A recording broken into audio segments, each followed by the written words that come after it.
We're going to dive back into our investor presentations. That's what most of you are here for. You want to know where you can put your hard-earned dollars and where you're going to get that return on investment. Let's hear what our next guest has to say about the opportunity that they can offer. This is Lomiko Metals. It has a graphite and lithium assets, pardon me, in Quebec.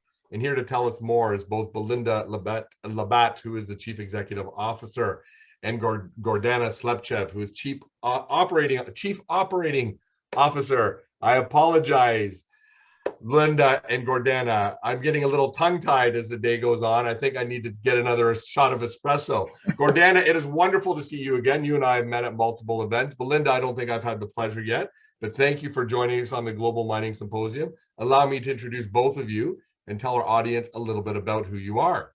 So Belinda has more than 15 years of senior management experience in mining and in the extractive industry, and 20 years of capital markets experience, including a decade of strategic development, capital markets investment banking, stakeholder engagement, and asset acquisition. Her most recent position was Chief Development Officer of Mandalay Resources.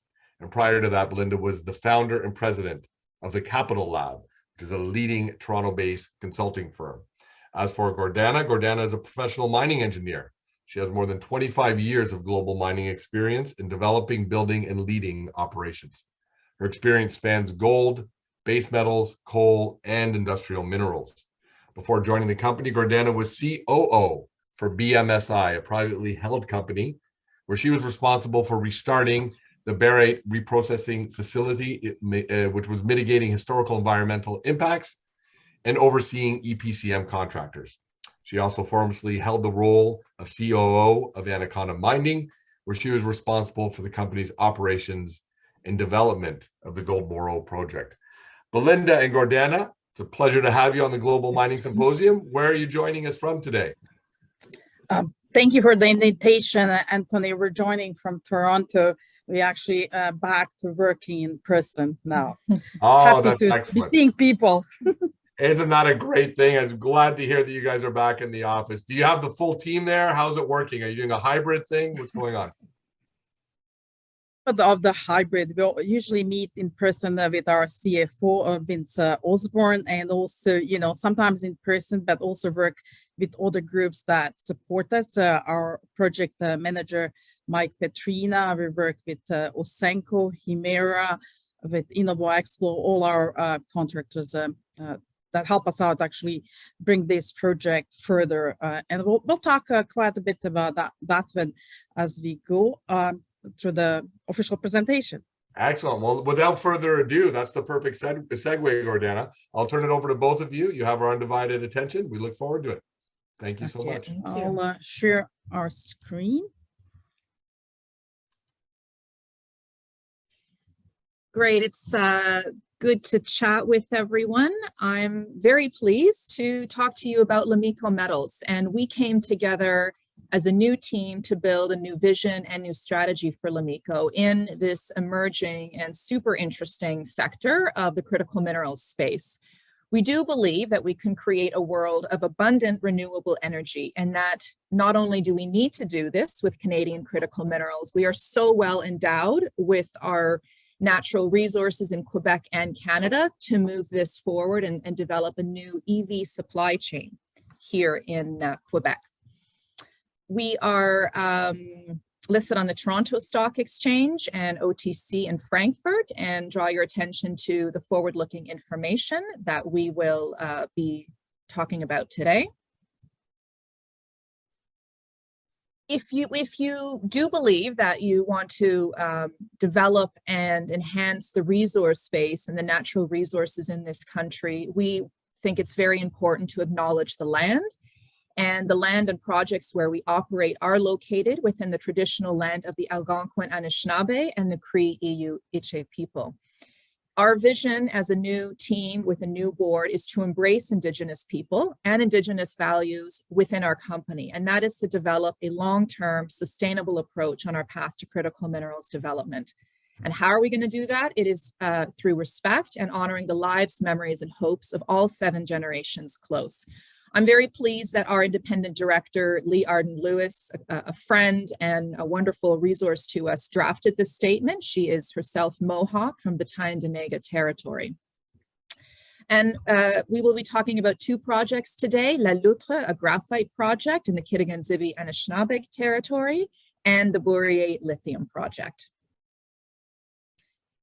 So our goal and our mission is to accelerate the new energy circular economy. We all know that we want to reduce our greenhouse gas emissions by 50% in the next 8 years.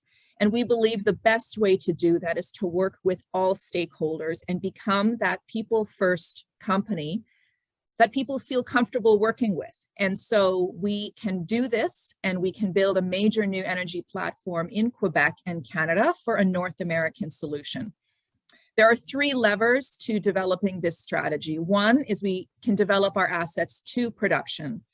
As you've heard, Gordana has great experience in all phases of development of a mining project, and I myself come from a producing mining company.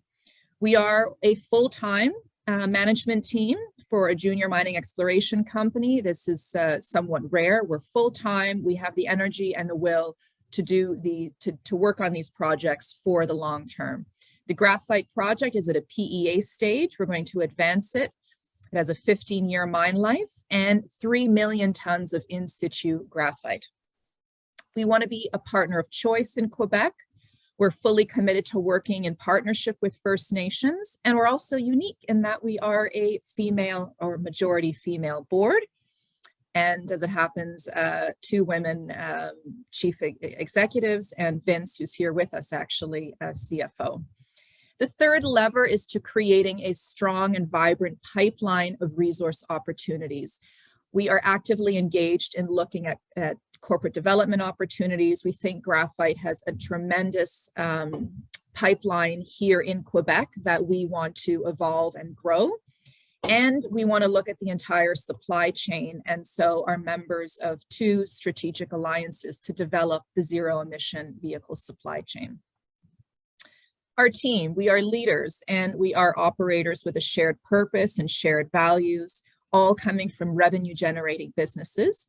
And so we are committed to developing Lomiko over the long term and through all phases of development. The challenge is this: to reach even 50% of EV penetration in vehicles requires 20 times the increase in battery supply. In Quebec, for example, the government has set a goal of over 1 million vehicles on the road by 2030 that are EV. This is light duty, so transport. You can think transport vehicles. And currently, there's less than 5% passenger vehicle penetration in Canada, and even less in the light vehicle and heavy vehicle side. So there's a long way to go, but we can build this electric vehicle supply chain. Graphite is the largest, by weight, it is the most important mineral that you will need to develop the anode battery and to develop the EV supply chain. So it is absolutely critical to develop these here domestically. And we see that the demand growth is going to increase by nearly 500%, and that is going to create an unprecedented sustained period of price increases that the graphite sector just has not seen in the past decade. So we're really coming in as a new team and taking a project forward at, I think, the most opportune time. And the new political context is we should be sourcing these materials domestically. And clearly you can see here that the graphite market balance is going to be in shortfall starting in 2028, just around the time when we expect to be in production, with a huge shortfall expected by 2040 of negative 8 million tons. And remember, as I said earlier, we have in situ 3 million tons of material that we can advance. I now hand it over to Gordana for a deep dive into La Loutre. Thank you, Belinda. We're really happy to be here today because we want to talk about La Loutre. We're really passionate about it because this is a really great project close to Montreal, really huge land package. As you can see, those 2 red ovals, those are the areas that we intend to mine. That's the base for the mine plan.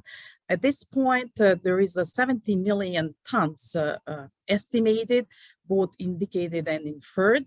And we're looking for 3 million tons in situ value here in the ground before we even put the mine plan. Our intention, as Belinda mentioned, is to put all these projects in production. So we are starting with pre-feasibility study.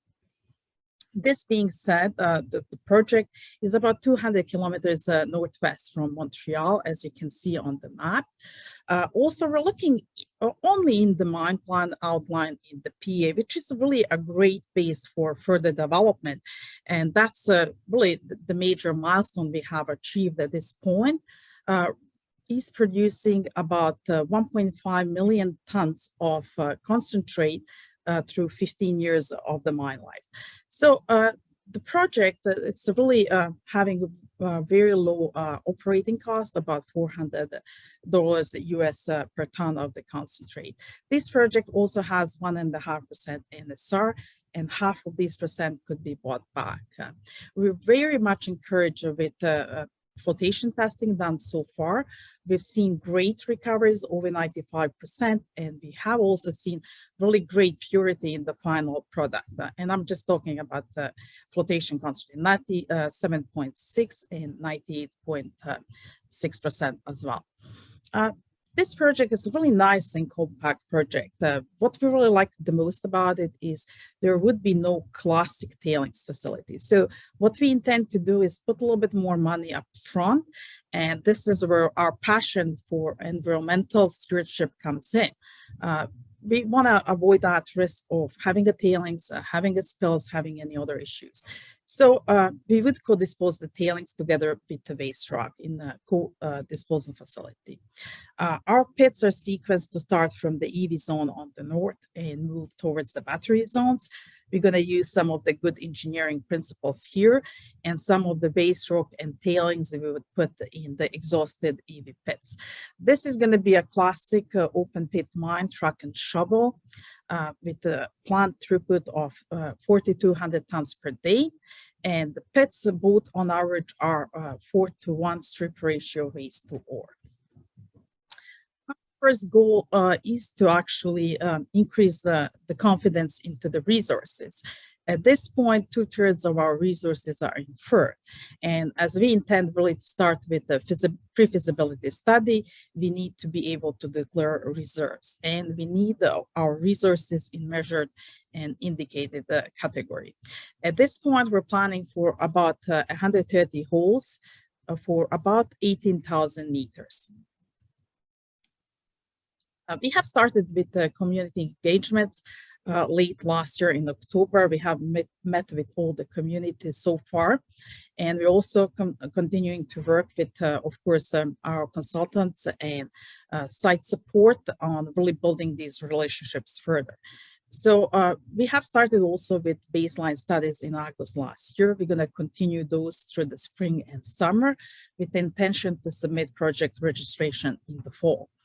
The biggest really point for us is to de-risk the resource base, drill the resources, and publish updated mineral resource NI 43-101 compliant in the fall. We want to declare reserves at that point. Also, the big point for us is to keep working on further metallurgical testing. We have hired a few groups that worked on many other graphite projects, that the experts in their field. We're actually extracting about 1,000 kgs or 1 ton of the core to actually start this process.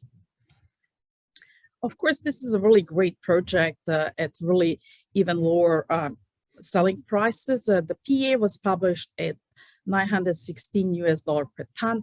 At that point, we're looking at 186 million in post-tax NPV at 8% discount rate. Really good IRRs, 21.5%. This being said, as Belinda mentioned, we're seeing already the prices going up. At this point, the current selling price of the cone is about $1,000. This has added up 50 million to our post-tax NPV. This is really something huge and something that we're going to see as we move forward. So the big opportunity here for investor is to invest in the companies that have a resource base, that have good management, and that really want to bring companies in production. Our peers, please note down, they're actually planning the sites and starting construction at about $1,700 per ton. In this case, once we get to that point, of course, we're at the PA, we have to do risk our projects, we have to do our engineering studies, we have to do infill drilling, geotechnical, all these things that we have to, complete before we get to that point. We could be $600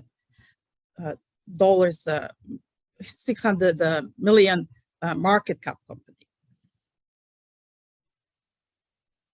Also, I want to mention a bit about our Bourier project. We've been working with critical elements on the option agreement. At this point, we have finished last summer field program together with the Goldspot AI. Because this land package is over 10,000 hectares, we had actually to do the work to prioritize the targets. At this point, there is 15 targets outlined, and we're working on 5 that are the most promising. We have done our internal assessments of our own company and our peers. This assessment is based on the market cap and indicated resources. As you can see, we're somewhere about 0.8, 0.9. And the average of the group is somewhere about 3.5. We believe that as we actually infill and we actually increase our measured and indicated resources, we should be able to re-rate our company. So something that we're looking here and we want to stay with the investors is the re-rate of about 3.5 to 4. And also possibility that as the rising prices in the graphite, and we know this is going to happen, we're going to get to about 600 million in a couple of the years. This being said, perfect. I was just going to come on to say we're over and I want to have some time for the audience, but sorry, final comment there, Gordana? Just any questions or comments, and I want to leave this with investor that they can reach us at the info at Lomiko. They can look a little bit more onto our website or reach myself or Belinda or Vince for that matter, anybody from Lomiko. Great. Okay, we do have a question from the audience from Stefan. Lomiko has had Loutre for many years. What is the difference now that will move it forward? I'd say I'll take that question. It's a great question. In the past, Paul did a really phenomenal job of moving forward the project to the PEA stage from BC. And what we've acknowledged and what Paul has acknowledged is that to develop a project in Quebec, there's such a great ecosystem of support and investment opportunities. And it's the best jurisdiction I've worked in around the world to develop a project like this. So we really had a meeting of the minds to say, it's time to bring in, I'm French speaking, I'm originally from Montreal, a team that is going to commit itself to growing this project and in fact, growing a pipeline of assets in graphite and potentially other minerals like lithium. And to do that and to advance it in Quebec, a team like ourselves is I think the right way to go. Excellent. Thank you. From Puthella in the audience, will the low-grade stockpiles be processed at a later stage? If so, can surface weathering process compromise the recovery of that material? Yeah, of course, if you create any lower grade stockpiles, it's of course in any mine plan, you would be balancing your stockpiles as well. What we have seen on the older core, there is no weathering. Myself and Belinda went to see our core facility in Val d'Or, and there were no changes. We couldn't see any. Okay, excellent. And last one here from Jack. Jack is asking, what is your current cash position and how are you going to finance the next phases of development? That's an excellent question. We have on our investor presentation a cash balance of $3.5 million approximately. And we completed 2 raises, one with Quebec flow through just over $1.5 million in December. And then we had a hard dollar raise in January. So we effectively doubled that cash balance. And we're using all the Quebec flow through in a drill program that is currently in a permitting stage. And as far as future raises, our intention is to work closely with Quebec institutions, as well as strategic investors that have a longer term view in graphite to build the company. And of course, bring in new investors as we go through forums like this, like with Northern Miner. And I think that graphite has such an amazing potential in Canada. 70% of graphite projects in the world are being developed here. And we can create a brand Canada, a brand Quebec, and we want to be a leader in that field. So we're very keen to work with both our retail new investors and strategic cornerstone investors to grow the company. Excellent. And Belinda, we have Martin Lokamp, who's the chief strategist for the World Bank on metals. I met him when I was in Saudi Arabia at the conference there. He's going to be speaking specifically to this critical metals and how that relates to supply chain and what governments are going to have to do to shore up those supply chains. So encourage everyone in the audience to a nice follow along to what Belinda and Gordana have been speaking about here today is tomorrow's presentation from the World Bank on critical metals. Thank you both so much for joining us. Gordana, wonderful to see you again. Belinda, nice to make your virtual acquaintance and look forward to seeing you Likewise. at future physical events. Thank you for the invitation. We're very happy to present here because we believe in this project. Excellent. Thank you both. Continued success. Thank you. Take care. Bye-bye. Bye.